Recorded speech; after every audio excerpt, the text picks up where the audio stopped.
ये ताइफ की कच्ची बस्ती है जो कि आज से 1500 साल पहले 1450 साल पहले हुआ करती थी।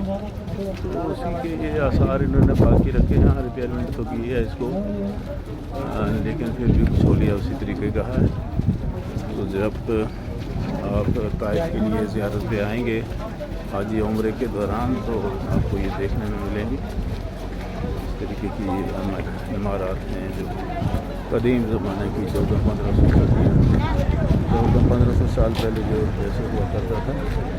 ये वही है तरीक़ाकार। यहाँ देखें ये ताइफ है, ताइफ का इलाका। ये क्या है रखा है इन्होंने, ये पानी का सिस्टम है किस तरीके से।